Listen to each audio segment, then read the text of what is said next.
Ladies and gentlemen, boys and girls, welcome to the shit show that is this Pop Filter's Movie of the Year, 2019 TV of the Year, Drama of the Year. Yeah, straightforward. We love it. My name is Ryan, and I will be your host tonight. You can also see me not hosting any other shows, guys, so I'm not going to do well at this. If I do need pointers throughout the show live, you guys have all hosted shows. You'll do that for me? Yeah. Okay. Of course. We'll come in, give you little tips. What do we have so far? So don't ask everybody else how you're doing. Just own it. Own that mic. I don't think you're supposed to read the punctuation. Oh, no? No. Comma, really? That was bad punctuation. We have 8 dramas that are going to duke it out tonight to see who is the best drama, and then the winner of that will go against Fleabag to see what is the Pop Filter TV show of the year. I'm going to introduce you guys one at a time, but before I do that, 8 shows were kicked off. Yeah. Okay? By some of us, not McKenna. McKenna, I hope you fucking freak out about these 8, and one in particular. I have a very good feeling I'm going to lose my shit over it. There are 8 shows that are not here with us anymore. It's Chernobyl, Stranger Things, Euphoria, The Good Fight, Years and Years, The Crown, Mindhunter, and Crazy Ex-Girlfriend. That was my pick. But even though I picked that one, it's fucking insane that Euphoria is not in this bracket tonight. I am furious about it. Euphoria and Chernobyl owned the conversation when it came to TV dramas, and the general consensus was like, but dramas make me sad, so no. Bullshit. Which is a fucking, it's dramas. Bullshit. I stand by it. I'm fully for it. For me, it's not. A lot of these dramas made me sad. I can think of 2 that we're going to talk about later in the show that made me devastatingly sad. So it's not that disqualified a show like Euphoria. For me personally, why I voted against Euphoria was I found it so grim and terrible and unrelenting in its dark message. You're describing how art is good. Like, this is everything art needs to do. But I just think there is another side to life that is also beautiful and uplifting, and I felt like it wasn't demonstrated in Euphoria. And I also felt like it was not a real depiction of... I work with people who are the age of some of the people in Euphoria, and they're not all having orgies. It doesn't. It's not. It never claimed to be a real thing. Anyway, the person that's talking is my co-host, my best friend. It's Greg, host of Movie of the Year. Greg, which of these 8 are you most pissed is not on tonight? Of the 8 that are not on, I think maybe Mindhunter. I'm having fun with the Mindhunter. I was never one of these serial killer people. And That's good. That's good to know. You've never killed a single person, I know, let alone yeah, more. many that would necessitate a rack. But I usually stay away from stuff like that. But I don't know, Mindhunter. It's so good. I'm into it. It's such a weird show. It tracking these guys down has started to make everybody on the show very crazy, and that was like a compelling thing to see. My other co-host tonight, co-host of the Unnatural 20s podcast, which you can find at all Walmarts that are near you. Yes. Congrats on that, by the way, guys. McKenna, which of these shows are you most pissed about? Well, I like a lot of the shows on the list. It's definitely Chernobyl. I am definitely really Chernobyl. devastated that Chernobyl is not on our top 8. That is a fantastic, brilliant show. It was the acting, the writing, the pacing. Everything Skincare was really perfect. wasn't a thing, though, that they thought about. It seemed like a lot of them cared when their skin just sort of sloughed off. I think that was an issue, yeah. See, if all these reactors were half nuclear, half moisturizer, when it exploded, it would have balanced everything out. You're positively glowing. Thanks, everybody. Thanks a lot. I haven't listened to the score yet, but I do when I'm walking around in my headphones. I just listen to that thing that they do through the whole show. It makes everything seem so much more important. Oh, yeah. My other co-host for this evening is, of course, from the Unnatural 20s. And as a guest star on every show I've ever done, Cassie is here. Hey, what's up? Which show, Cassie, are you most pissed off about? Speaking of somebody who hates dramas because they make me sad, it's going to be Crazy Ex-Girlfriend because it was sad, but also there was dancing and singing. So I'm here for that. If the people in Chernobyl sang and danced more. While Would their you like skin was it? melting off, yeah, I'm fine with that. Then it's wacky and weird, and sign me up for it. But no, they just let me watch them burn. McKenna, I'm sorry, Caitlin, you are not a host on tonight. McKenna is. Cassie is. Yeah. Greg here. We're going to get to Mike in a second, but Caitlin, you are just a panelist tonight. You're the only one that's just a panelist. I'm just a panel, A one-woman panel. A little planking board. I'm a pan. Everyone here tonight, their agent said that I must make them co-host or they're going to be pissed. But Caitlin, your agent did not care at all about what your title was. No, they're representing way too many people. How many people does your agent manage? Well, the other 2 people here, and I think you guys too. So there's a lot, I'm right? your agent, so. Oh, I know. I keep telling you that. It's me, Cassie. as a panelist, Caitlin, I do Yes. not have to ask you this question. This is just for the co-host. But why don't you chime in?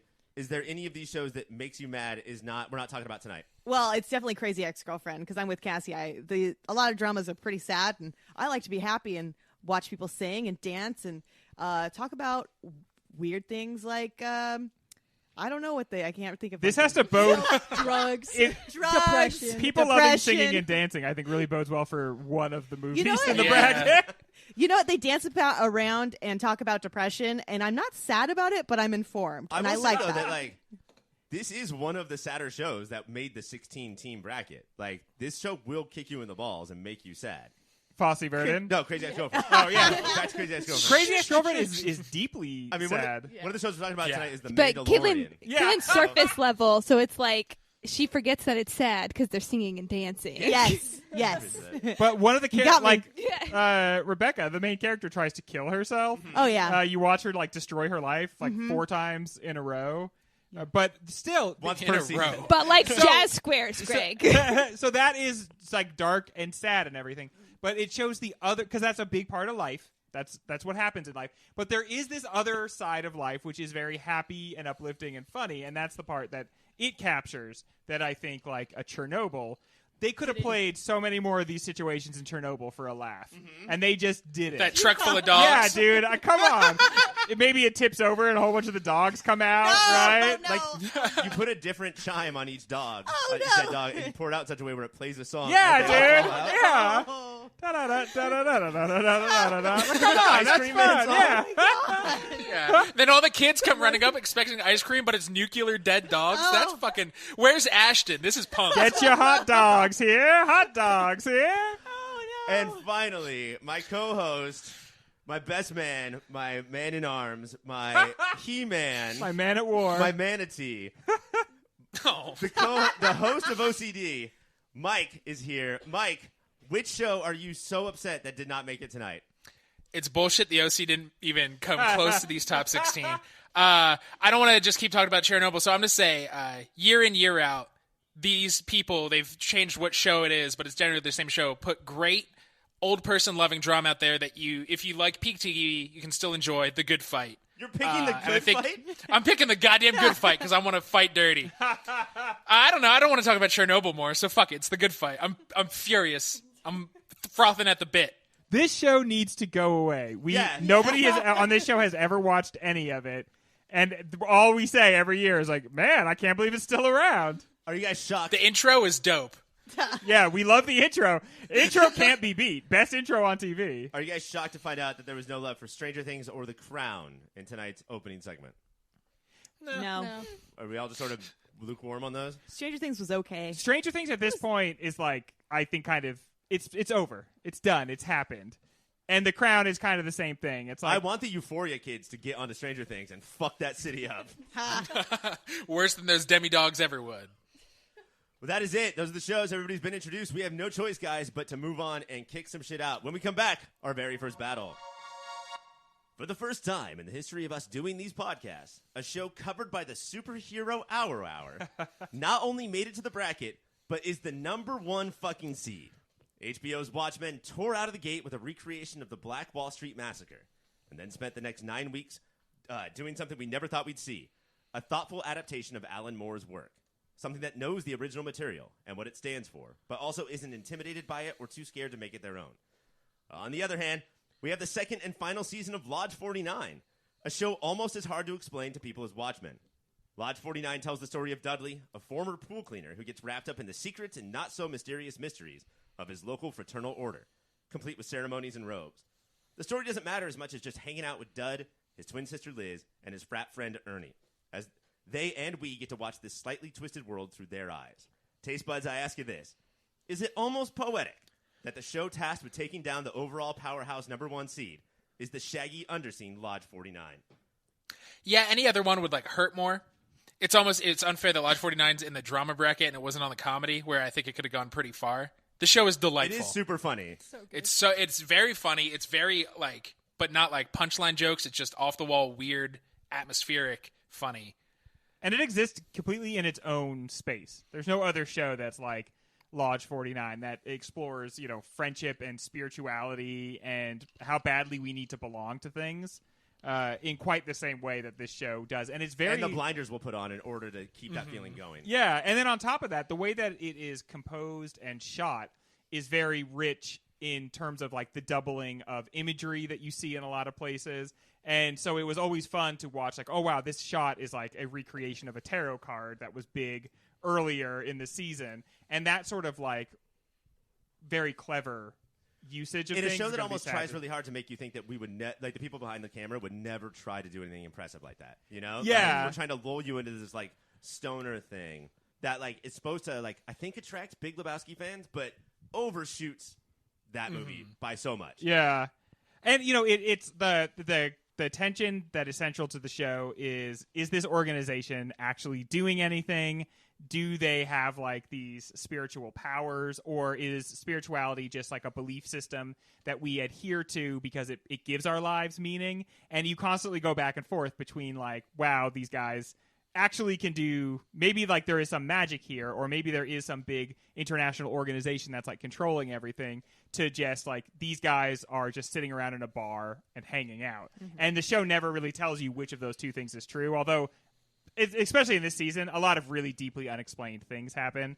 A character, like in one episode, goes through a door and ends up like in a snowstorm, and this is set in Long Beach. Or like just rats just all of a sudden come out of nowhere. Yeah. Unicorn donkey. Unicorn Never- donkey. Doesn't yeah. make sense. Or Paul Giamatti is just on the show. That's fucked up, man.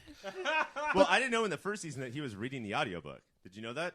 I didn't know that he actually was already in the show. No. Cass, is this show your shit? And B, how do you explain it to someone? That's what it's 100% my shit, and the only way to explain it is like the storyline doesn't matter. What you're there for is like the feeling and the friendship, and literally like every show, every episode, you're like, you get like sucked into this magical world where you're like, oh my god, magic is real for them, but then you're like, oh wait, no, friendship is the magic. Yeah. But then it's like, wait, no, the Just like lodge this is podcast. magic. So it's like it's 100% my shit. I'm all for this. I will say this season, as I sort of, not really, just a little bit, but sort of started to get tired of Dudley's antics, Liz shot up and became my favorite God, character on TV. Just her, like, sort of half-assed desire to become a sort of productive member of society, and then her ultimate freak out every time she gets close was... It didn't hit home at all. I don't know why you would say that. It's just her owning up, like, I'm going down the chute. Like, hell yeah, girl. Yeah. Like, you just file. I'm all about that. It's very relatable because Dud got annoying just because when you first meet him, you'd be like, what a charming, fun guy. But if you knew him in real life, you'd be like, no, fuck this. And just the stakes are not high in this. Everybody's goals is to be like the best. Wait a motor minute. salesman. There's a restaurant called Higher Stakes. But then, ironically enough, not very high stakes. Everybody just wants like to live semi-comfortably, like to live on the what's Warren say, the ragged edge of the middle class. That's their goal, and they can't attain it. That's fucking so true, man. We just want to hang out with our friends and have, I don't know, a meal. Watching the show with my wife, who I love deeply and is very, very smart. An hour and a half or maybe 2 episodes after they introduced the restaurant to Higher Stakes, and for her to be like, Higher Stakes! That was my favorite TV watching moment of the year. Take me to Higher Stakes. Oh, yeah. This is going up against Watchmen, and we have A to be show we careful- didn't mention. We have to be careful to not just give the award to the show that is just more important. Like, does Lodge 49 stand a chance here? Is there any way that this Shaggy and Scooby of a show can make it past Watchmen? I say stands a chance. Stands a chance. I'll take Okay, it. I say stands a chance, but that's not saying a ton. It's a very good. It's a very good show, and if it were stacked up against maybe a lot of the other ones, yeah. it would do great. But Watchmen, it's not just that it was a cultural phenomenon. It's HBO. It's it was legitimately the best TV. I mean, it's going to be hard to imagine any of these shows taking it out.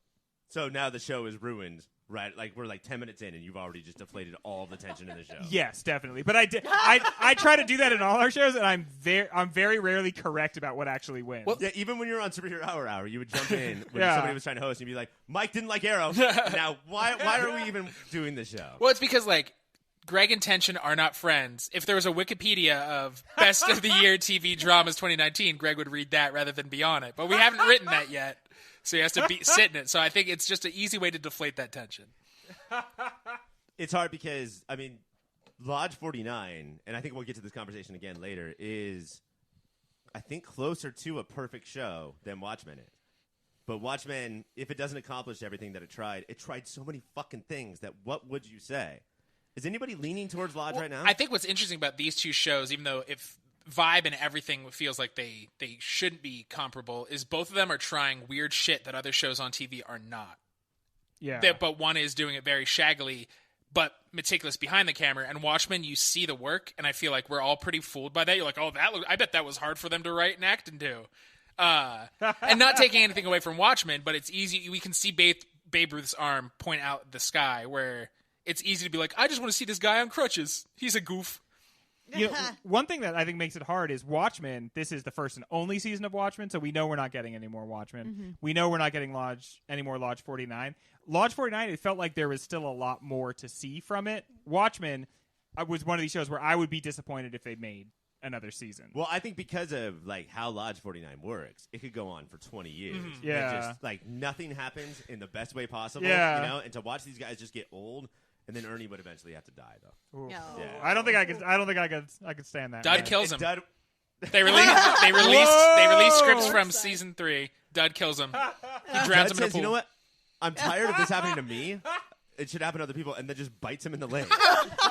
And you know that guy hasn't been at the dentist in 20 years, so Ernie gets gangrene and dies. Oh. Are you guys at all like jealous of Dud's life? Like at one point, Dud gets married because there's a girl on her wedding night who says, man, Dud, you're living the life. Do you guys have any of those feelings? Yeah, so my little brother is Dud, and most of the time he makes me enraged, but sometimes it's like, you just don't care about it. You're allowed to just not... You can float, and people just help you out. That's infuriating.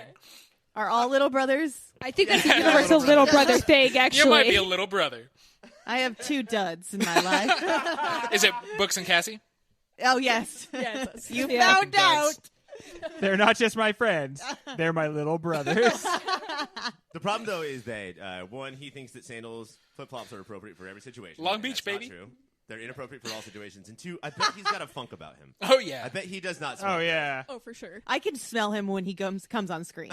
Like, I know what that dude smells like. I can't believe he paid for Incense. that scratch and sniff TV. That was so much money. I am gonna miss like how Long Beach the show Mm-hmm. was. I mean, in particular, like there's a street that they love to film on. They use several different times. That's like right next to my house.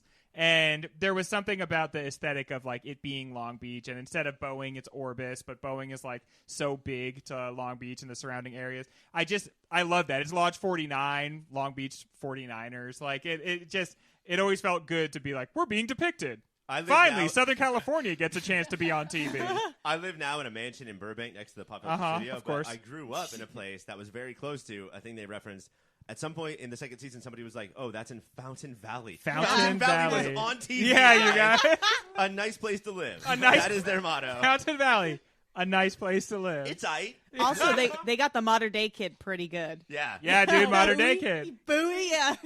I wish we could explain to the rest of the nation what that means. You're a modern day kid. You're a goddamn son of a bitch. All right. It is time. Here we go. Mike, Watchmen or Lodge 49? Watchmen. Kaylin? Watchmen. Oh, trickery. Cassie? It hurts, but it's Watchmen. Greg?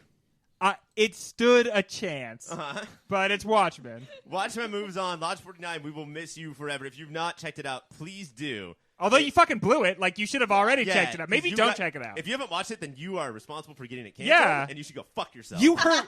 Do you know how much you hurt Paul Giamatti's feelings by doing that? He was deeply invested in this show. And I just imagine if this went on for a long time, the kind of actors that like would be drawn to this show would have been amazing to watch. Yes, so true. Catherine Hahn totally would have been J.K. on this show. Simmons. George Wendt from Cheers. Oh, Wendt would have been all over this. Margot Martindale. Watchmen, congratulations. You just barely moved on. When we come back, darker stuff. It's the battle of the Netflix docudramas as number 4 seed When They See Us takes on number 5 seed Unbelievable. No one's going to oh? Oh, dude, honestly, Oh. all I have said to myself since we started doing this segment is don't sing the song because this show's way too important and serious to do that. Well, I think EMF, the band that had the song Unbelievable, would think that they're also important and serious. Okay, wait.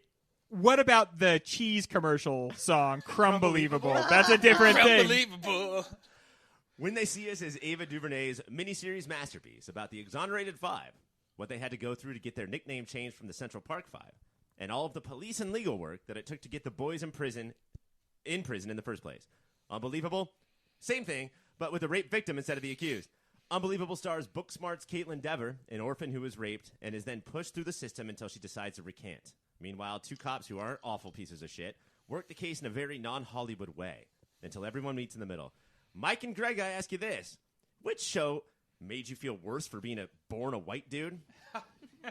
Oh, fuck. I guess When They See It. No, Unbelievable, because there's not one good white dude in that show. It's just shown if you're a white dude, you're the fucking shit. Okay, wait. There is some hope for white dudes in Unbelievable, I think. When the cop at the very end... Not Dauber from Coach, Oh, not yeah. Patrick from SpongeBob. The Not other one. Patrick. Yeah, SpongeBob. when he says, I always thought bad cops were other people. Maybe I'm the bad fucking cop. I totally fucked this up, and I feel terrible, and now I'm going to like reflect on what I've done. Versus the lady detective from When They See Us, who was just like, and everybody who is associated with this real life case does this. They all still swear that these boys, these children, were guilty. And the thing about this show is it indicates, like, when I think of this event, I think of those guys turned out to be innocent. This show shows that the fix was in from the fucking beginning. They rigged the timeline to make it play. And the locations, they did every way in which they had to lie. And then at the end of it, they still buy their own bullshit. They created a narrative and they still believe it. So Unbelievable at least gives you someone saying, I fucked up. And I think we are in a place in a culture where we have to realize the way that the victim is not believed in this show is a way in which we still potentially or have recently disbelieved victims in real life. But the best part about that is that cop admits guilt twice. Once to Toni Collette, one of the detectives, and then again to Caitlin Dever later on. And they're both like, cool, fuck you, dude. Yeah, there's no I redemption love that, here. where the frozen face, they don't give him an inch, not like, don't be so hard on yourself. That was the fucking... But shows don't do that. That was amazing. Because your guilt does nothing. Don't bother to feel guilty about it. Do better or don't do it initially. It's still selfish because you just want my forgiveness. Yeah. McKenna, we'll go to you because, of course, you are a TV critic. Which one filled you with more rage? I honestly, I can't. I think I hurt myself with Unbelievable. I was angrier watching When They See Us, but I think that's because Unbelievable had been a story that I had followed before, and I knew all the details of. So I'm the reverse then. Yeah, so the initial rage was in the moment, that I first heard about the story behind Unbelievable. When They See Us, I did not know the initial story, and was just so enraged. So not knowing anything about the original story and some of the players in it, how did you feel about your president, not mine, popping up so often in the show? Thanks. Do you at this point? Do you promise not to vote for him in the Can we next just election? get a pinky swear right Can you now? just I will say try better, okay? But I'm. Because McKenna, you claimed that there was a banana peel in front of the voting booth, and I slipped. Yeah. Listen, it happened. I was sabotaged. It was not me. He is shown briefly in it, considering the fact that this is like a big stain on his legacy. He's shown only briefly in it, but he is saying things that I don't even want to quote, and it's just as part of like a TV interview. But he basically alleges that like the best position in society is to be African American, although he does not say it that way, and like just a little bit intelligent. And then he talks about that for like a minute and a half, and it's very, it's not eye opening. I guess it reminds you. I reminded the smartest thing the show did was it just showed a real late night clip from him. Like they didn't have an actor do it. They're just like, no, this is real. It's like in The Big Short when they have to stop the movie and say this really happened. This is the show doing that, and it didn't hit it over the head. Like it could have easily been, this is a show about these boys' journey, but it's about now and how awful this guy is, and that would have removed a lot of the power from the show. It was just enough to be like, this happened, and this is part of the story, and let's like move on and not focus on them too much. Part of what both of these shows say is that people who are innocent and victims of crimes don't always act in the way that we think they would. We think Yeah. that innocent people would never say that they're guilty of something, but actually that's the opposite is true. Almost anybody will admit to anything in the face of enough pressure. And victims, she did not act exactly like we think a victim is going to act, because there's not one way a victim acts, but we expect that. And because of that, they disbelieved her right away, and then she picked that up and went with it. Well, and there's still such a strong belief that, like, if something traumatizing happens to you, you're going to remember every detail Yes. perfectly, and people still hold on to that, too, and Yeah. that's exemplified so well in the entire first episode. And then on top of all of that, we have this feeling of like cops are essentially like real life superheroes and can do no wrong. Of course, they would never capitalize on like a victim's trauma or try to fulfill a quota or just push these things through so they can get as much, as many cases solved as possible. Instead, we watch cops in both shows be like, so this is what happened, right? This is what happened. And by the way, if you don't say this is what happened, then you're going to go to jail for the rest of your Yeah. life. And by the way, if you do say, I'm not going to tell you this now, but if you do say this is what happened, you're going to go to jail for the rest of your life. They create Yeah, in both, it's just like they're taking these hungry children, like literally Yeah. hungry, like they're not eating for hours, and just putting so much pressure. And they're kids who have dealt with the system before often, and the system only sucks. So it's like, how do I get out of this as quickly as possible? Yeah, they keep saying if you say this, you get to go home, And and that- that's such a huge incentive. I would love to be fucking home right now. That first episode where, in When They See Us, where he's asking his sister just to sign it, and he's just sobbing. That is just such a heartbreaking moment. There's that, and then there's for Tron, it's Michael K. Williams is his dad, and is saying just agree with them because he's been through the system in his past. He's like, we'll just get out of here, we'll figure it out later, and then spends his guilt by leaving his kid the rest of the time and not showing I mean, up at trial. we're sort of told by this show. I don't know about in real life, but by this show that like this dad did only one good thing for his kid, where he actually cared about his kid, and it was saying just sign the guilty paper, thinking that like that now I'm being selfless, and then it turned out that no, that was as awful as everything else was.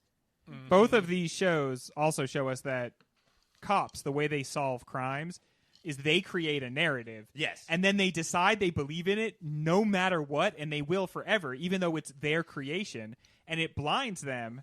And that's also what Mindhunter, which is not the bracket, was also about. The way in which those FBI agents were blinded by their own narrative they created because they believe it so fully that they don't allow for any deviation from it. And that's the best part of Merritt Weaver and Toni Collette's characters, and I'm sure it's informed by the fact that they are women and detectives. It's that at every point they're trying to find the narrative. They don't immediately go, this is it, and then they're just working it out, and which is why they have a lot of fuck-ups. Like, so many shows are like, is that the killer? And at the end, you're like, it was her best friend we knew, and like, my wife and I turned to each other, we're like, we better not have fucking met him yet, because that doesn't happen. totally. You guys both said And that to they each other at the exact same time? Yeah, and then we jinxed each other and then couldn't talk the rest of the night. We just wept silently while we watched the show. But no, yeah, bad cops want to get cases solved. Good cops, and Toni Collette says this towards the end of Unbelievable. She's like, I can't go on the raid. I can't go to the arrest the guy. I have a bunch of other fucking cases. But with the two detectives that solved the Unbelievable case, it's not about solving cases. It's about, I don't want a rapist just be running around on the streets. I want to find the actual guy. And this guy is he's kind of becoming a more proficient rapist. Like he has just started and is like becoming more like prolific and doing it more. So he's like, it's of necessity to catch him even more because he's getting like out of control. All right. When They See Us versus Unbelievable. Mike, I'm not going to go to you. I'm going to go to McKenna first. McKenna, what are we going with? I've been torn on this one because I think they're both fantastic and doing so much, but for me, it's When They See Us. Gregory? I say, When They See Us as well. It's not a slam dunk, but it's definitely When They See Us. Mike, you can turn this into a Yeah, I tie. This is the hardest fight, I think, in the bracket. And one of the most surprising things about Unbelievable is that the first episode is just crushing, and then later it's like, detectives can have fun together. And you're like, that's the Hollywood way. It's so brave of you to not start with that and then crush us. But with that, I burned through Unbelievable in a day and a half, and I had a drip drab When They See Us because it was so powerful and so heartbreaking. And that, I think, what art does to you is part of it, and so it has to be When They See Us. Yeah. It's a clean sweep because I think Unbelievable was important and it's very serious, but it is sort of by the book, whereas When They See Us, the decisions that they're making and the way that they are telling the story was so creative that I think that you could it's possible that you're sort of bored by Unbelievable, as serious as it is. But When They See Us is such a fucking attention vacuum. You have no choice. You're constantly strung up high the entire series. Like there's no let go. So When They See Us moves on to fight Watchmen. That'll be fun. When we come back, the next battle. The first season of HBO Succession was fine plus. A prestige drama in tone and feel, but missing something. It was almost a little too try-hard. The second season skyrocketed past the first, becoming HBO's newest water cooler show since That One with the Dragons went away earlier in the year. It goes so unfairly up against Undone, a show that Amazon snuck onto Prime as secretly as it could to make sure no one watched it. It tells the story of Anna, a floundering smartass who gets into a car crash and earns the ability to travel through time and speak to her dead father. It's also rotoscoped, continuing 2019's trend of never being able to see what Rosa Salazar's, the actress who plays Anna and Alita Battle Angels, what her true face looks like. Taste buds, I ask you to stop with the showering of compliments and start nitpicking harder. Which show's unevenness was more apparent throughout the season? Caitlin? Uneven? Uneven. Well, Which show had more glaring flaws, do you think? Honestly, I feel like Succession, but that's just me. I know a lot of people here like it, but a bunch of white people trying to get money. It's like Own it. That's your normal life? So it's you don't wanna so watch it on TV? normal. Boring. Like That's where like Caitlin and I are going to come in super biased to this one because we went to business school in college. Yeah. And that's fucking how it is. It's just like Yeah. daddy's like sons out there Daddy- trying to like show off. you and, can't. You're a woman, so you can't be a business person. So we're gonna have to like ease you in a different way. And your too. entire college was on the back of a yacht somewhere Yes. in the Bahamas? It just got so aggravating after You a know? while. So All the Bahama trees yacht and you. stuff. are you saying Succession wasn't surprising enough to really I have don't a- think it was surprising much at all because it's like you kind of figure out they're just gonna fuck everyone over. And Undone, I really like the art style that it was in and the way that it was presented. I feel like it was something fresh and new. Where Succession is like I can go outside and see that, or just watch TV. But they fly everywhere in helicopters. Yeah. And they're on cool I think yachts. there's something really compelling about watching a show about villains. Yeah. Like about bad people. They're I find all it bad very people. yeah, and you they're like all them. killers Yeah. instinctually. Like they Yeah. all just suck. And we have to we watch it and we realize that there's something about us that still will try to find someone to root for. even though Yes. they're all awful. And then How about Cousin Greg though? yes, even Cousin You Greg. said Cousin Even Greg. Cousin Greg is awful. But it's hard to like just say, okay, I'm going to try to not root for anyone, and it's still ridiculously compelling. Well, yeah, It's got to be Roman, though, right? Roman encapsulates the best and worst of what Succession has to offer, right? He's the most venial, but he's like the wittiest and funniest. yeah, he's funny, so you're like, well, I'll lean towards Roman, but he's also Except the humor. and also I think everybody else lies to themselves and the world that they're dirtbags, and he leans into. He's like, okay, give me the SJW bullshit. Like he has no mask, and so you're like, well, I at least like that. I like the code of I'm a piece of shit. As opposed to who's Cousin Greg's like mentor? Tom. The Oh, other the brother. Fucking yeah. Tom. Tom, who- is the living little worm. Oh, I fucking Okay. hate Tom. It's But like wait, he was thinks that he's never a good guy, born and he's as a just- decent person. Like What'd he you say? never existed as a decent. Even Yeah, as a no, there was no child, point. he was just an asshole. But to keep in mind, to make a Tomlet, you got to break a few Gregs. You know? That right there is so brilliant. I think that I respect him more than I've ever respected anybody else. He sent that email like 67 times. Well, he just spent kept 2 weeks sending the coming up with email. the phrase. I want to see the whiteboard with all the versions before he got to that. So he's like, I gotta use it. I gotta send it again and again and again.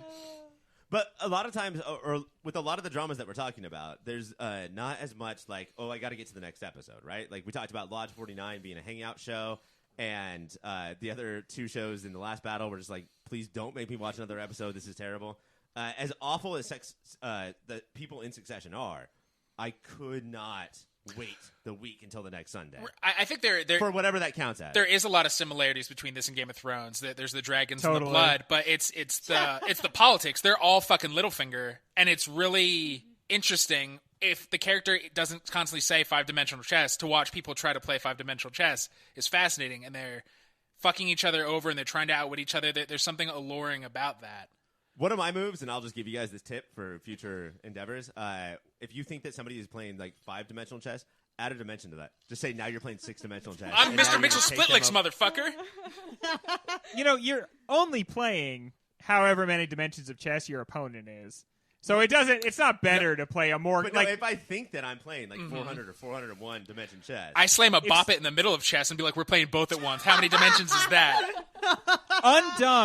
Undone was stunning. Yes. Though, right? Yes. Like Oh, the yeah. visual style of this show is so impressive, and like it made sense. It made sense to use this technology to tell this story in this way. yeah. Why do you think?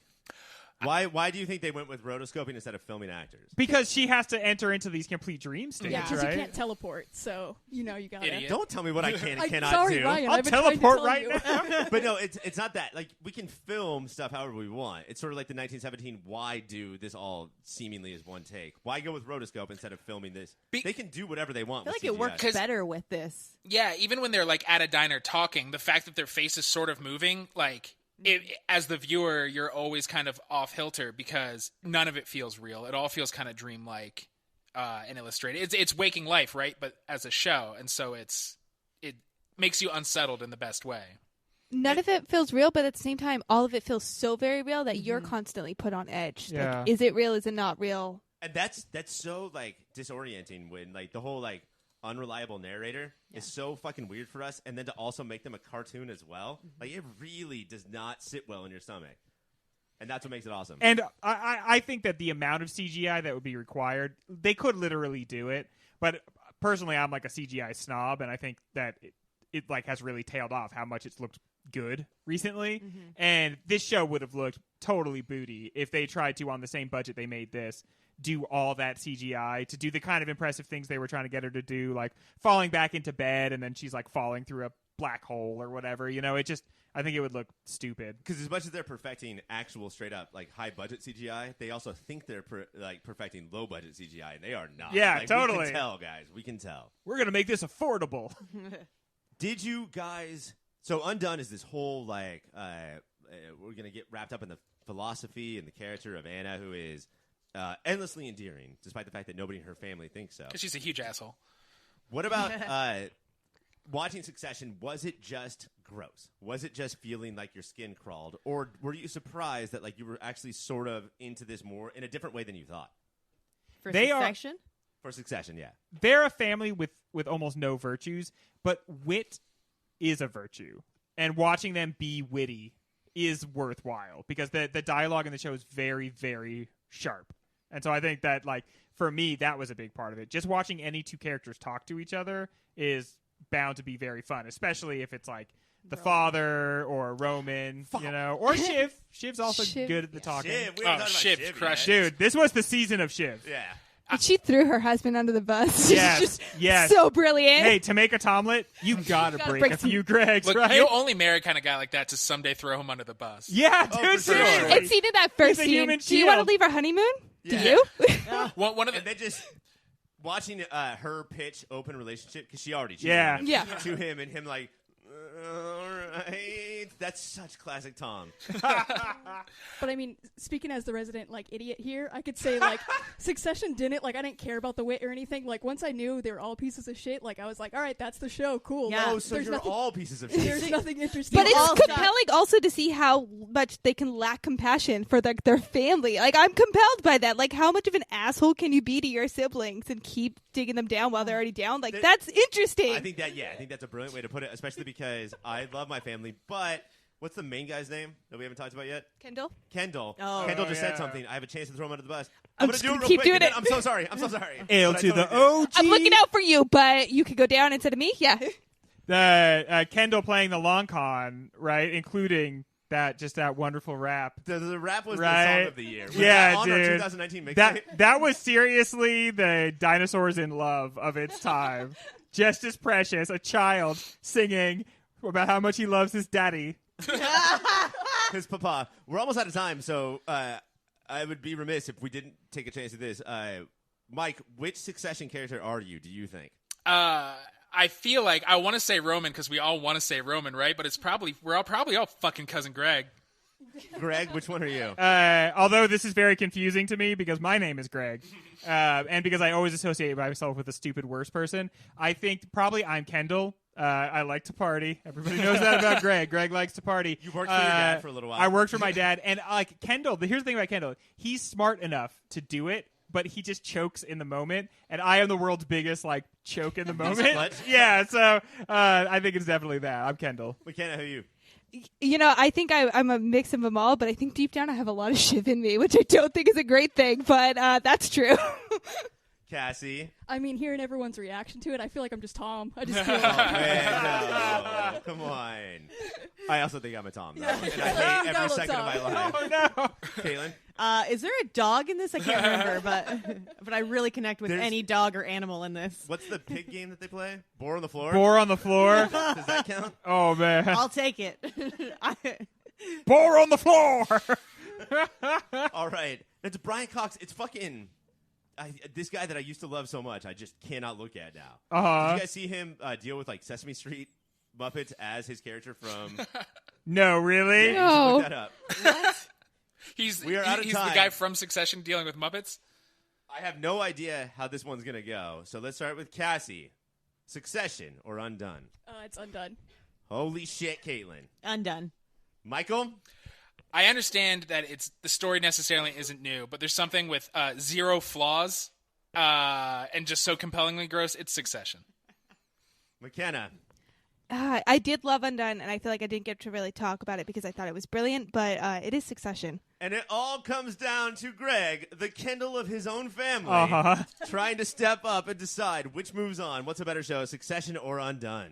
For me, Succession is the number 2 show of the entire year. This was a show, you said like Game of Thrones. Honestly, it did make me think of Game of Thrones. When I would be watching the episode and I would like look at the clock, I'd be like, oh man, only 3 minutes left. Like, and then all the week I would just be like, I wish you would disappear week so I could get back to the part where It's where I'm true, watching my TV show. Succession just kept me so fired up, and I'm glad we have it in our lives, everybody. You said Succession in number 2 and Kendall, and do you guys remember when Kendall number 2'd in his bed in Succession? Was that too on the nose that Kendall keeps shit in the bed and then shits the bed? Literally shitting the bed.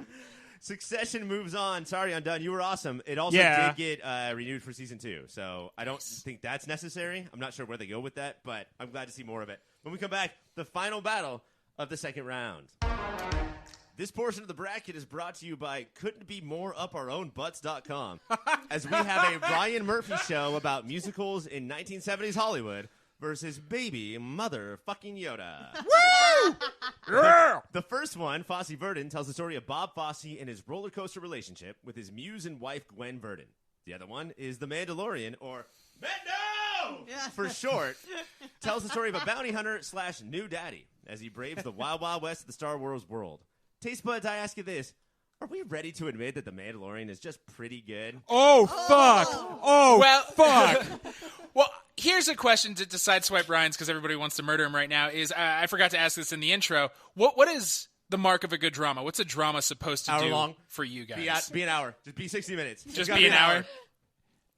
Like, should it delve into the human condition? Should you learn something? Should it make you feel anything at all other than coos? Coos? Really? Yeah. That's what you're going with? Why coo? Baby Yoda shows up and you go, Oh, you coo. coo. Oh, Like no. cooing. I am not a character on Succession, so I would never call that. Listen, that. Like the plural of coo, the thing that you would do to a baby. Yeah. Or a baby would do to you. Not coos. Okay. The thing that like a Vietnam soldier would call This hookers in Vietnam. this is I apologize. this is when we have to go back to the discussion of what is your target? A piece of art sets its target, and then how well do you execute? Because the targets are very different between these two shows, but still one of them can target it and execute it so perfectly that it beats the other. I did notice that both these shows feature 50-year-old male babies. Okay, Greg wins this one. Yay! For those of you who are not in the studio audience and are just listening, Greg tipped his pork pie hat down and danced out of the studio after that one. I made direct eye contact with Ryan when I said that. But yeah, Fosse Verdon is like, this is art, you guys. This is a extremely well done. I thought there was going to be more dancing. Okay, but Caitlin, because something doesn't line up with your expectations doesn't mean it's bad. It's like there's not a lot of dancing. There I was thought a there fair was amount of dancing. dancing. Is it hard to disavow what you liked before? Like does this bracket sort of rely on how big of a fan you were of Cabaret or Star Wars before you started. Well, even I feel like I really like dancing, and I feel like We know that, Caitlin. We fucking I know. love dancing, but they didn't give me the dancing, Ryan. As So a how am I fan- supposed to vote for it if I didn't There's see no dancing in Mandalorian, Well, there was a Baby Yoda, Mike. but no dancing. I mean, I have always liked cabaret. I've always liked musicals. I love history. I love people. Yeah, like I love all Man, that. that got broader and But- broader. I love oxygen. I love the I planet. love walking. Damn it! I just lost my train of thought. You love musicals. You love Yeah, history. so I think like that was a show that was right up my alley, and it was very well done. Like everything was so brilliant, but I was not compelled to watch more. Yeah, it was well, very yeah, boring. Like, I know this isn't. I Oh, know. holy hell. I know No this. dancing. I know this isn't the only test, right? But we do bring it up occasionally. So, what day were you more excited? The day where you realized you had a new Fosse Verdon coming to you, Fosse or Verdon. a day you knew you had a new Baby Yoda coming your way, where you would get to see like 5 minutes right. at least of Baby Yoda? But you could be super hungover, half asleep, or dead on the couch with a flu, and get the same amount from Mandalorian. And Fosse Verdon makes you chew it a little. Does it? And yeah, I think definitely. Like, I think so, yeah. Yeah. These are despicable. Bob Fosse is a despicable person who's very, very talented. Like we've seen a lot of those kind of characters, but what Rockwell does with it, and what Michelle, these are Michelle the two best fucking working Williams actors out right now. Michelle Williams leaves Rockwell in the dust. That is in true. this movie. Although I would think that if we had Movie? to do Movie show. acting awards from the 8 shows that we have, this is Best Actor and Best Actress, right? Yes. Yes, That, Man- that- versus best Mandalorian. Is that what armor. we're talking I guess is what Mandalorian wins. Best I mean, what I think that we all want is that if there was a show called Yoda Verdon, where Yeah. we just watched her be his muse. about? Okay, but let's point this out. IG-11, right, guys? That droid, that Oh, yeah. Taika Waititi, right? So that's not just Baby Yoda. There's more. It's, yeah, and I love Mando. I find that I love the lone gunslinger guy with the code. That's such it's a fun character we don't see a lot of now. I think it's very brave to do when every show right now is saying how much fucking plot and Yeah. bullshit and character arcs can we throw to have a pretty sparse, mellow show, and it's done really, really well. I totally agree. Like, this is the closest to one and done you can be, and still make it this high in the bracket. And Yeah. I would like to applaud it for that. But I would also like to say congratulations, Mandalorian, that you made it this far. Why don't you Right. get the fuck out now? See, I thought I was super critical about the Mandalorian because You were, but I I really got didn't fucking like. pissed. I didn't like the first 2 episodes because I thought they were kind of boring. How But co- then Not enough I to- feel like Everybody's it- just hurting my feelings on this but show. but I feel like it did. I mean, it got more Baby Yoda. It got a lot The one better. right. There was a lot more going around, and I really liked it after that. So Well, let's think about it like this. Fosse Verdon went out and got Michelle Williams. Mandalorian went out and got Gina Carano to do most of the heavy lifting as far as Yes. acting goes. Does that hurt it at all? she's the wrestler fighter, She- right? Yeah, she's the fighter. Yes. That was like, oh, I'll just be in this show. Yeah. I mean, she wasn't my favorite part of it, but Is that to bring her fan base with her? Because, I think what they wanted for that character is they wanted a woman of her build, like an attractive woman who's built like she is. But Who could beat the shit out of me? And Okay. maybe save some money on stunt people. okay, but Yeah. can't you? There's actresses that are that like she. But she's trying to be an act. Like, she was great in Haywire, not as an actor, but as a bruiser. Like, so I do think they like that. They like the idea that you don't have to do a stunt and cutaways. Haywire is one of my favorite movies of all time, but in a lot of ways, she is a lot like Vin Diesel. And like, I love how bad you are in this movie that I love. But when she's like the rare exception, most people deliver great performances. Nick Nolte, Horatio Sands, right? We're getting like pretty good performances from people. The show bursts open with a lot of Horatio Sands. Yeah, dude. And he is Yeah. he is not Star Warsing up his performance. No. He does Star Wars up his performance. Horatio Sands like, what's up? I'm Horatio Yeah. Sands. This is how Hey, I- guys. oh, Killing the devil. Berry power. Do I owe you money? Oh my god, I'm so sorry. With all the Star Wars, I just lost track of it. It's in my other pouch. I think that, Greg, you're right that The Mandalorian, despite having a lower bar, much lower bar, clears it more than Fosse Verdon does. But it is a lot lower. But it is a lot lower. Yeah. And so what do we do with that? I think it depends on how you feel, what you really want out of your TV. But for me, I always find the things that ultimately get me more excited are just chewier. And Mandalorian is perfect at what it tries to do, but that bar is a lot lower. I'm excited to see more from The Mandalorian, but when we see like TV shows that are honest to God art, I feel like we want to gravitate towards those, and that's what Fosse Verdon is. It's like a novel that you watch, and watching something's a lot easier than reading. But everybody, did anyone get the feeling like while watching Fosse Verdon, I understood why it was made, but I also wondered, did it like just because you were a fantastic person, do you have to have a show made after you? That's a good point. Is Like- that we find out at some point that Sam Rockwell is like another white male artist asshole. Here's a show, bro. Like, Yeah. go off. It didn't seem necessary. It didn't seem to fit, and I think that takes away from the art aspects of it. Also, didn't Ryan Murphy do Pose? Yeah. And Yeah. Pose was amazing. And I feel like going Pose into won last year. yeah, Pose yeah, was our exactly. show of Pose the was year. really good. And knowing that he did Pose and then watching this, I was disappointed. Not only because of dancing, but also because I had this high standard for Ryan Murphy because he does come out with a lot of really great He shows. makes Glee. Yeah. Yeah. He That made was a Glee, while he ago. made all the American Horror Stories. Like, so he goes like good and bad. I think look at who his number 2 is on each show, and that's the person driving the quality of the show. And I think it's very like specific that it's not called Fosse. You know, like they want to make sure that Michelle Williams. It should have been fucking called Verdon. Yeah. Yeah. Well, I think that's the point of the show. Is it's Bob Fosse. We've all heard him, even if you don't really like musical. That name does something in the back of your brain. But the whole point of the show is the behind every good man thing is like an infinitely more talented and a better human being woman. But like, sort of what McKenna was alluding to, one that like sort of puts up with the shit and puts him in the foreground, and now we all have to watch another fucking show about that person. Celebrating, even not celebrating who they were as a person, but celebrating what they accomplished, which I don't think is necessary. Okay, I think it's time, guys. This one I really don't know how it's going to go. And so when that happens, I'm going to McKenna, Fosse Verdon, or The Mandalorian. For me, it is The Mandalorian. You should feel guilty. I don't. You should feel bad about yourself. Cassie? Yeah. Oh, Do you want you me to not go? know what I'm going to ask you?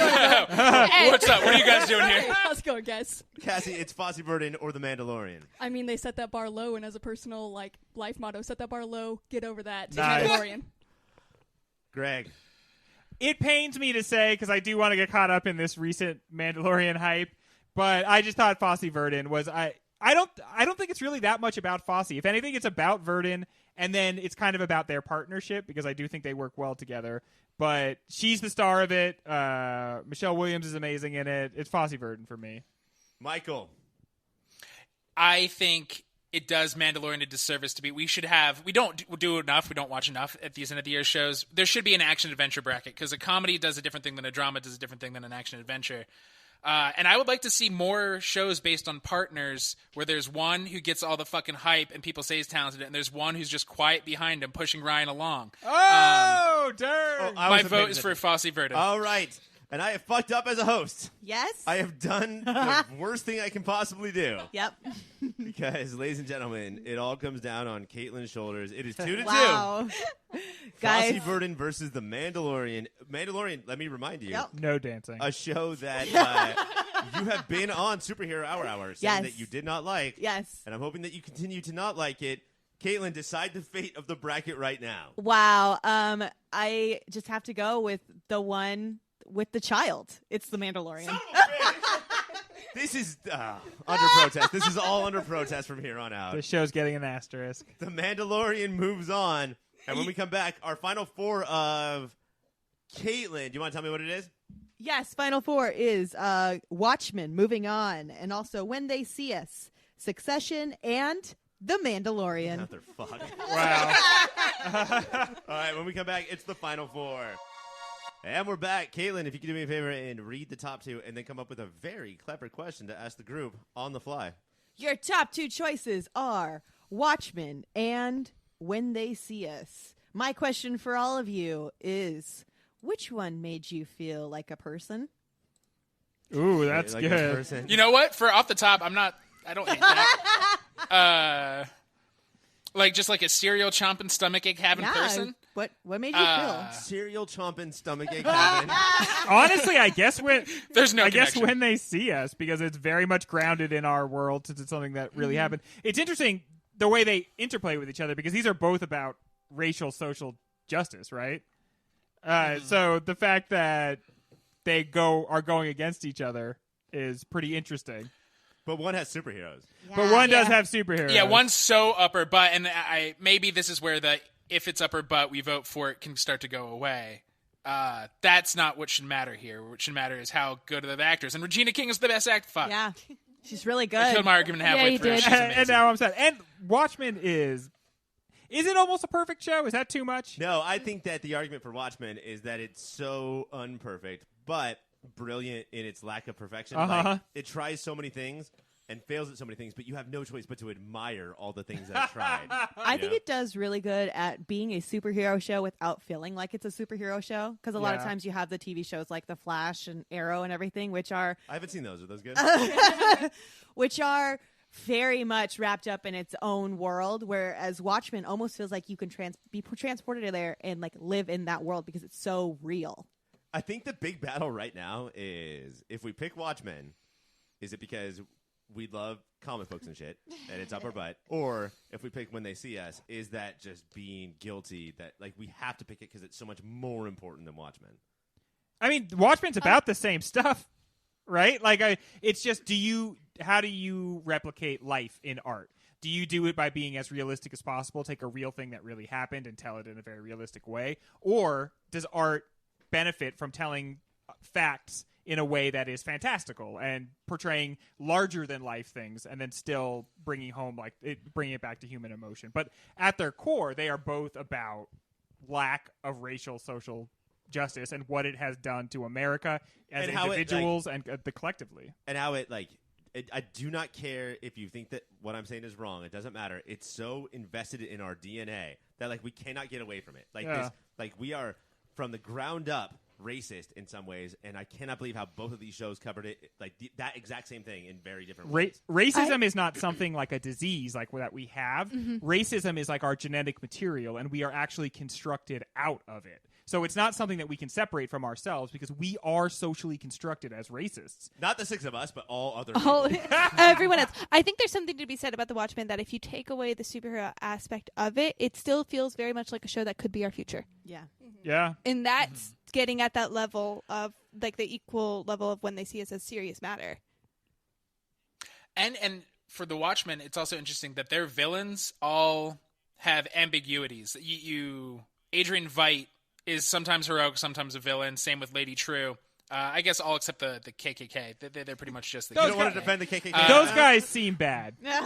But like Where They See Us, I mean that the Felicity Huffman's head detective who there's never a human moment of her. There's never a moment you're like, oh, they humanized her well there. It's only She is the fucking KKK. She's the biggest. She's the fucking Red She's Skull. always, yeah, dude, she is. She's like cartoonishly villainous, and the real woman is too. Yeah, that didn't help.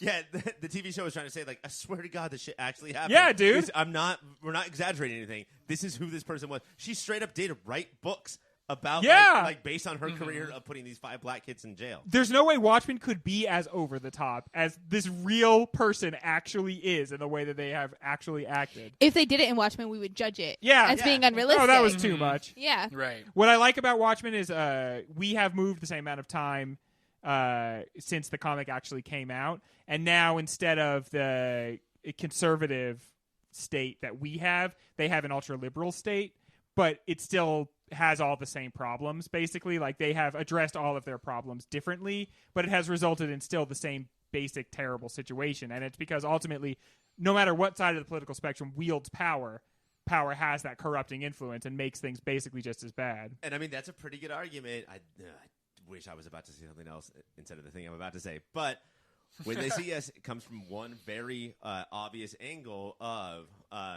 liberal is good, you know, and Watchmen does come at an angle where, like, there's a cop in the first episode who, if he was allowed to use his gun, would not have died. Yeah. But, like, they're saying liberals took this to the point where we have made sure that nobody can use guns. You know? Yeah. Watchmen, like, it did not come from as specific an angle. And I'm not saying that DuVernay was wrong in her angle. She is right about all the stuff that happened. But Yeah, if it was just preachy, it'd be annoying. But the level of writing and acting around it, those kids are fucking phenomenal. They're some of the best actors in all of our shows. And they're kids. Kids aren't supposed to be able to act. Go watch first Harry Potter. They all suck. And the thing these kids do, it's fucking mind-blowing. the one kid who with the do you guys remember the kid with the giant eyes? Like the saddest Corey? eyes that I've ever seen on anyone, much less a child. I cannot believe how good of an actor he was. The one who wasn't even supposed to be brought Yeah. in, but the cops are like, "We're also going to bring you in," and he's like, "Well, I'll go with my friend." You got to admit, you were black. Yeah. And now he's arrested. You knew you were black when you went into the park. Is that correct? Not only was he arrested, he got thrown in Rikers. Yeah, they're dude, all in juvenile, and they're like, "You're because 16, he's 16, and even though you're just." Oh fuck. Oh, it made me so angry. I almost ran every cop car off the road I saw every time I watched that show. Legally, if you are 16 and black, you are an adult. Legally, if you are like 45 and white, you are still basically just a kid. You're a product still of, A learning. couple yeah. bumps in the road, literally. Listen, I they mean- grew up too rich. Humans weren't real. There's a possibility here where we're looking at a When They See Us versus Succession finale. Like that's going to be the finals, and it's just a bunch of 45-year-old white children versus 5, 16-year-old black adults. That one's going to be rough, but we'll see if that happens. Here we go, Michael. Watchmen versus When They See Us.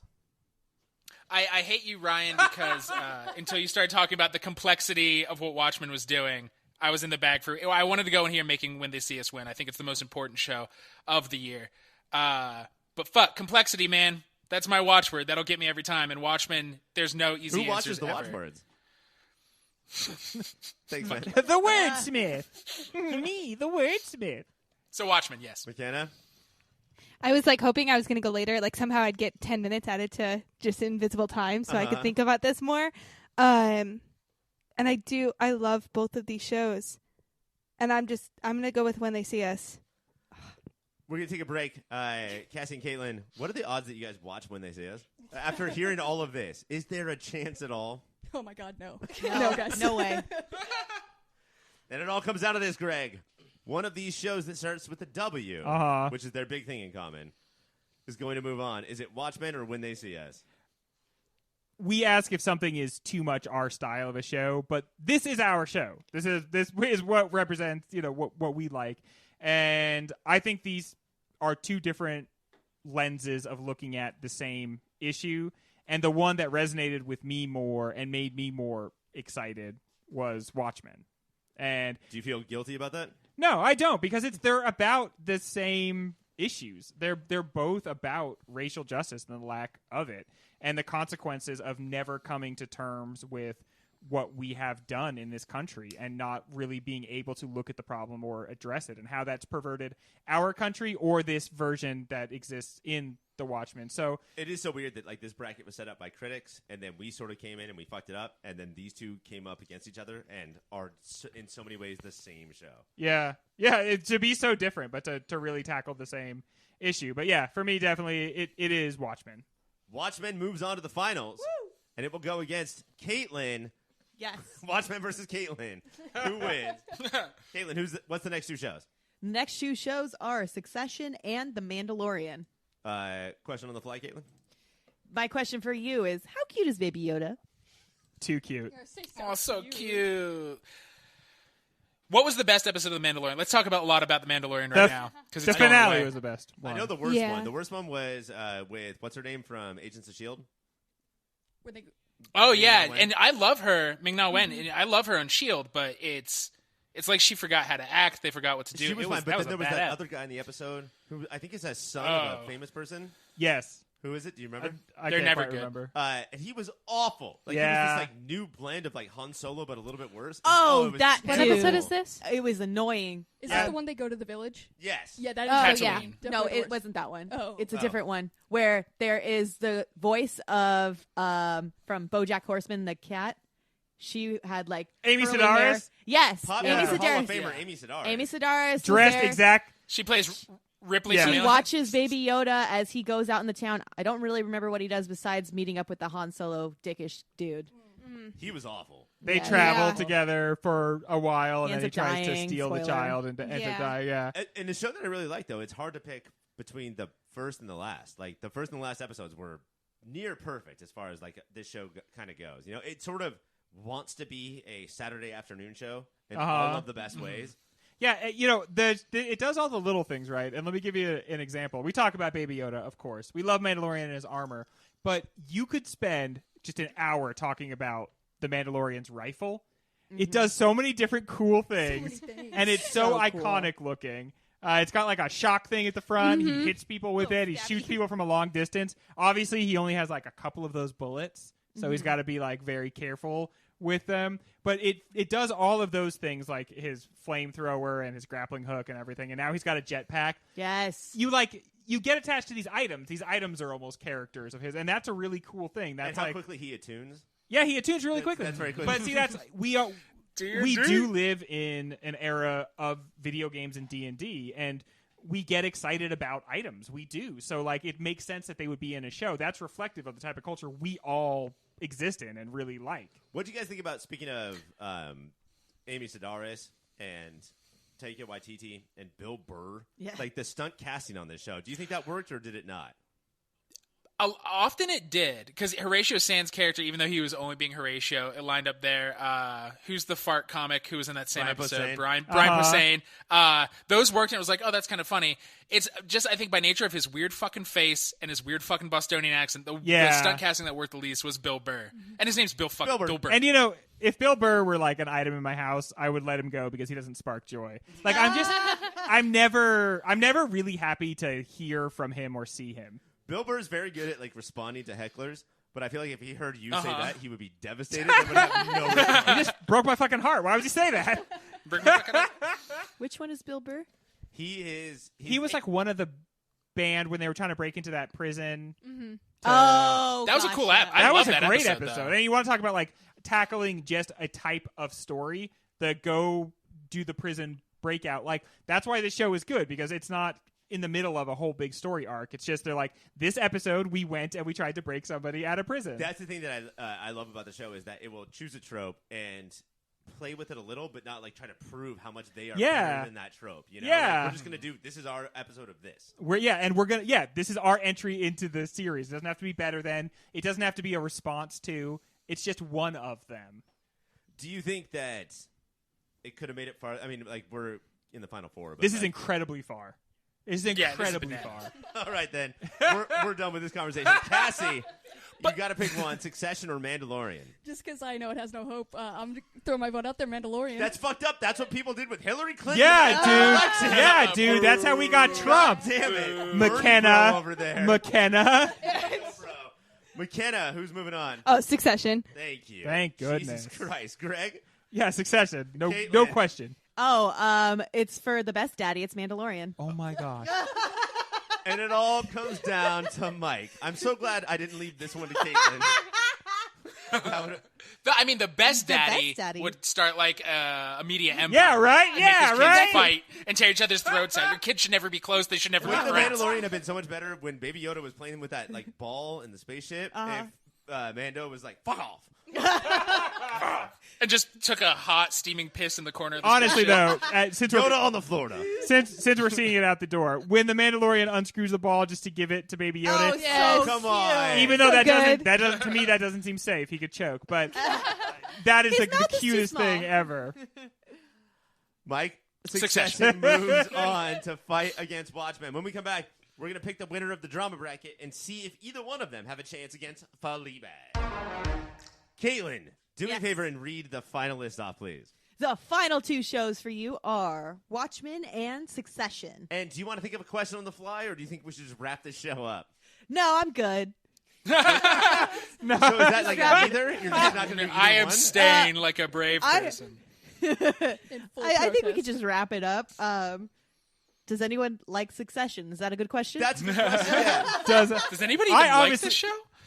I obviously love Succession. I would harken back to what I said earlier, which is that it's a show full of wit in ways that probably The Watchmen doesn't have. You know, there's not funny moments in The Watchmen, but the dialogue and how arch and funny it is in Succession, and I think it tells a different side of the story, which is that there's a political element to Watchmen, obviously, but more of a corporate element, of course, to Succession. I love Succession. Like, I was surprised when it lost the #1 seed and Watchmen took it over.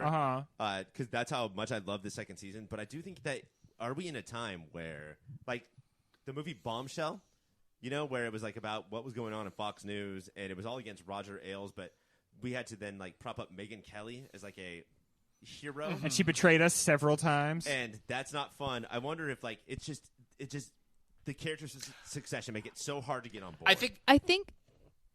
I think Succession is a fantastic show, but I think when it comes down to it, I loved watching it, and I did not get tired or not want to watch it. But I think when it comes down to wanting a show to give me something to root for, and Watchmen does that, Succession does not. You don't think all Even of if I their root downfall is something to root for? Oh, I mean, that's true. But that's interesting though. Is you said some theme, and not some one. Succession will never give you some one. No. But couldn't there be some theme? And yeah, I do think that it's there, but not as much as Watchmen. It's not as much, But and I think that's what's compelling. I also think part of why Succession works is because what you want to root for is like justice them getting the downfall, but they point out like that there's no such thing as liberal when you have that much money, because Shiv is the liberalist, and Roman guts her with it, and she can't be witty back. She's just like, yeah, you're right. Like the only thing they're all into is money, no matter what side of the political spectrum they work for. What I think, and there's that too is that like I brag often that I only watch scripted TV. Like I will never watch a reality show. But when I see people that like love reality shows, I think I'm sort of getting at from this. You know, like this is the most perfectly shot, perfectly edited reality show. Just watching people be awful. That I think other people get, like that's what they like from reality TV. And something that's so impressive is that what Greg keeps talking about is it feels like that's this family's love language. That's what they get their points on. Some family, it's like cooking, but it's how they like. The only way you get respect is saying the sharpest, meanest thing you can. Versus like other shows that are very witty and back and forth, like Marvelous Miss Maisel or Gilmore Girls, anything by Amy Sherman Palladino. It's takes you out and it's arch and fake. And this is how these people are. And it feels very lived in a surprising way. We're going to Cassie now. Cassie, you have said multiple times that Succession can eat your fucking butthole. Yeah. So now defend Watchmen. Why should it win instead of Succession losing? It's doing so much more. Why do I gotta defend this? It's obvious. It's white dudes versus like something that matters. Like that doesn't matter at all. That's shit. It's shit. It's shit. You guys, it's shit. So you're saying white dudes don't matter? Because this is the first I'm hearing about it. Make it a hashtag and it'll blow up. Okay, if you had to pick out like the most memorable thing about this season of Watchmen, Cassie, what would you say? What did it do to you as far as TV watching that has never happened before? I mean, not that it hasn't like never done before, but it did really bring home like these important issues in a way that I didn't think it would hit at all. So it's surprising. Like I went into it like, you know, it's just a superhero movie, and I think a lot of people like went into it like it's just superheroes. And I bet a bunch of people learn stuff without wanting to do that. Yeah. Which is, I think there's something to say for that, where like it can kind of get people out of their comfort zone and to like experience things in a different way because it's like brought to them interesting and like filmed in cool ways and stuff. So. Is there any more in the middle of the Venn diagram of like conservatives and superhero fans, or are they just like, I can't fucking watch this shit anymore? Isn't it the DC people? Release the Snyder Cut.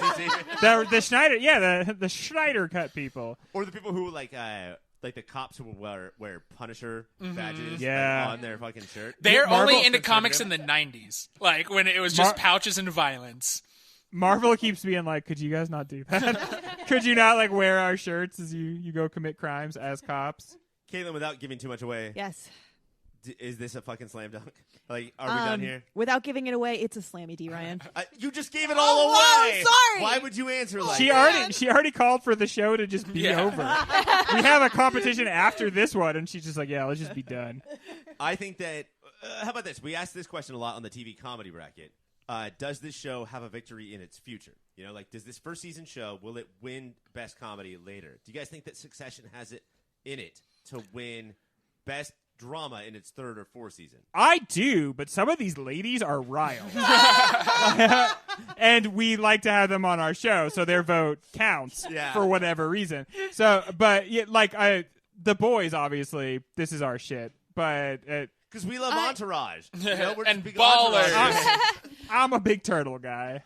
I do think there's something, because I thought Succession Season 2 was better than Succession Season sure. 1. Yeah, right? By a So, million. I mean, there's no saying that Season 3 can't even blow Season 2 out of the water. There's no reason why it can't be better. Maybe bring in a person of color. But See what they have to say There about we go. situations. it just seems hard when Cassie and Caitlin went to school on the back of a yacht to learn business Yeah. for Succession to overtake that. And we had to take school from Daddy, so, you know, it just makes it harder. Oh, please just say father. That was so weird the way that you Take said school that. from daddy.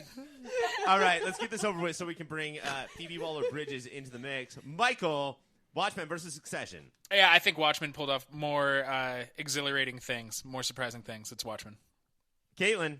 It's Watchmen. Oh, you don't want to do a whole fucking build-up like Mike did? Just Song and Can't not dance. build up. Do you do that when you vote in like elections? Yeah, I just start shouting out why. Fucking talk about Bernie on your way in there. We got to win Really, you people over. shouldn't have to go bankrupt just because you have one medical emergency. Oh, that's a crazy thing to say, Greg? Corporate This is hack. why Greg's going to vote for Succession. Cassie, what is your vote? Watchmen. And McKenna, you can put it away right now. It's Watchmen. All right, Watchmen moves on. Greg, do you want to vote?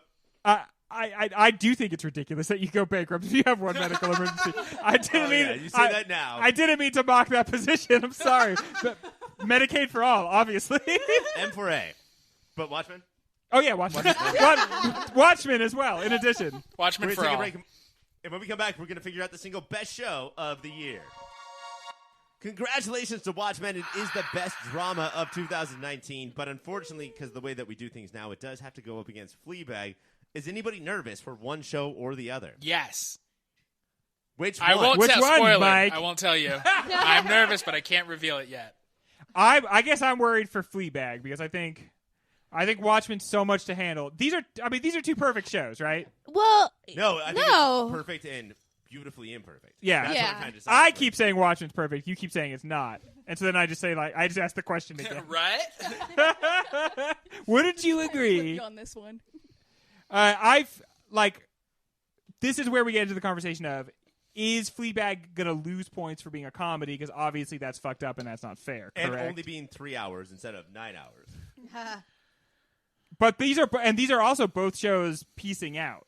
Yes. Like, they each... Where the creator was like, nah, I'm done, bro. I'm done. And they both have literally the perfect last shot. The foot almost stepping onto the water. You decide what happens. It's Lady or the Tiger. And Phoebe Waller-Bridge literally telling us, like, okay, stop looking at me. Bye.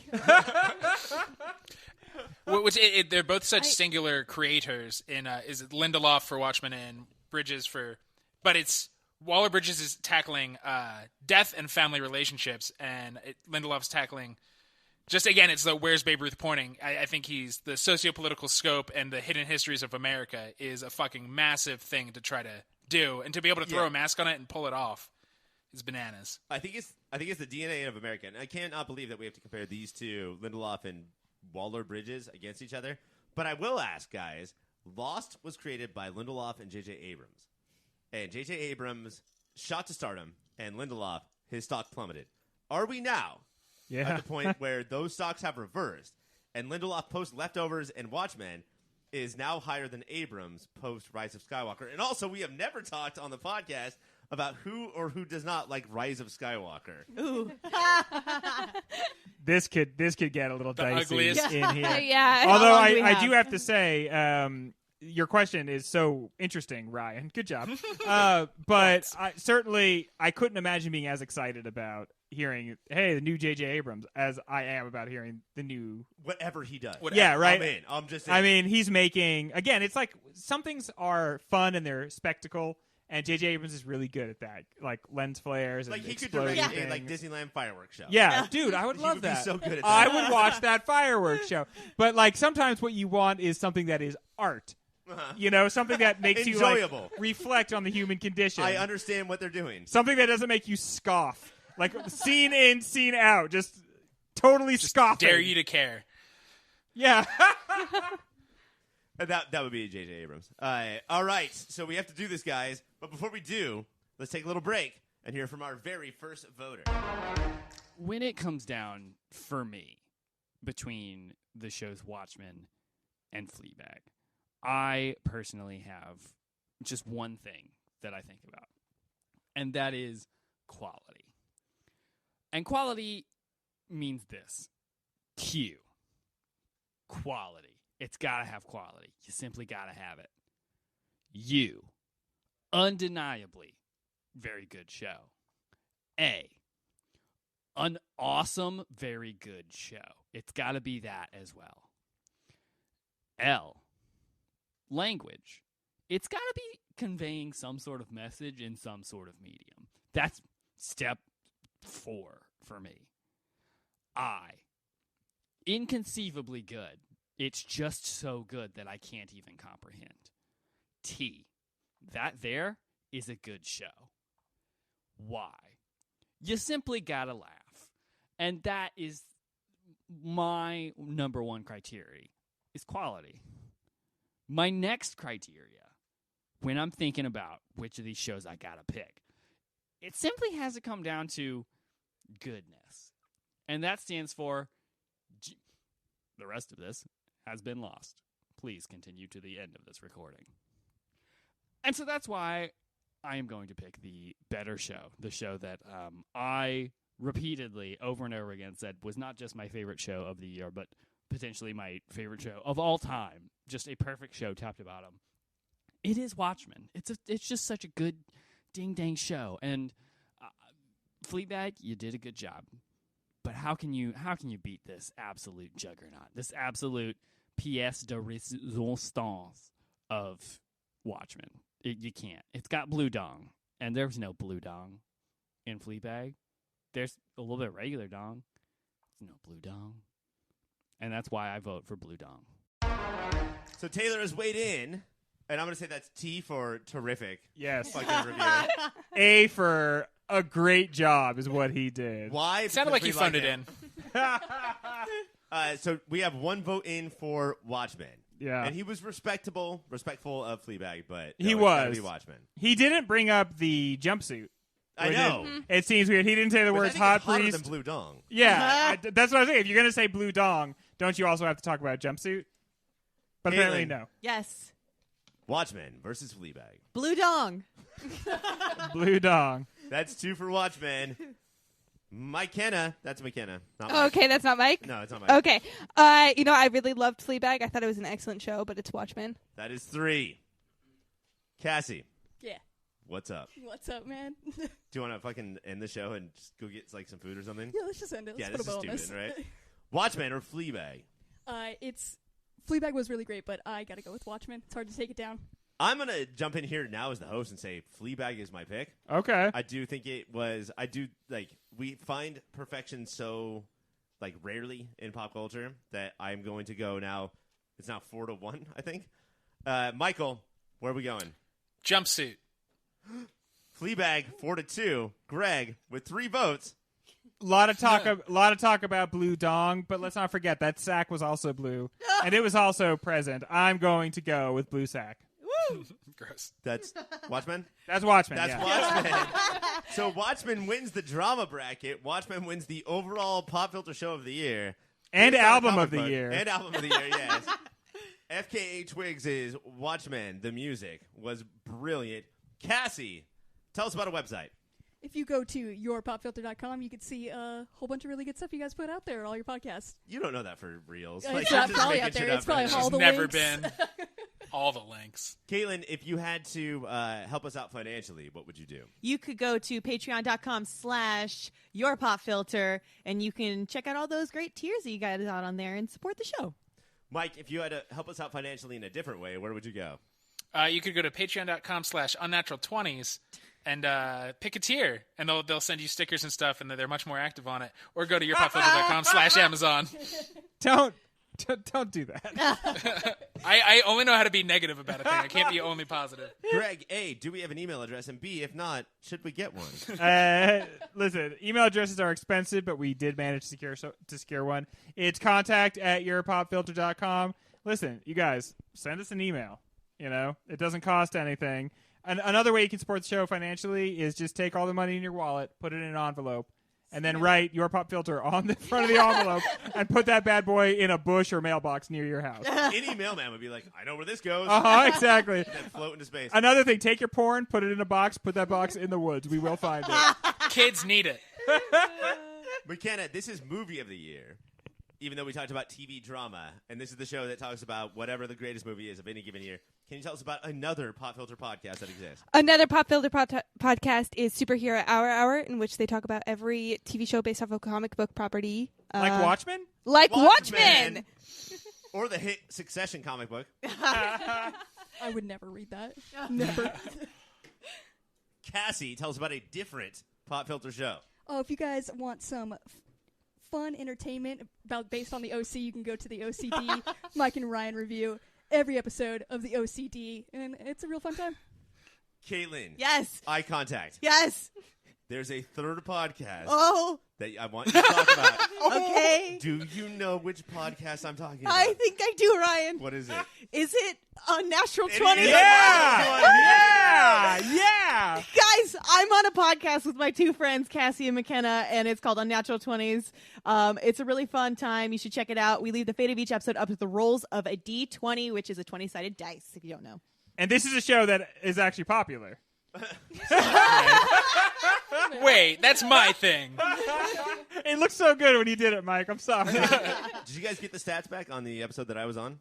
Were they the highest It broke all the stats. Broke records. We couldn't even see him. It was You so got that much. Ryan bump? Yeah. Yeah. Thank you. Mike, why don't...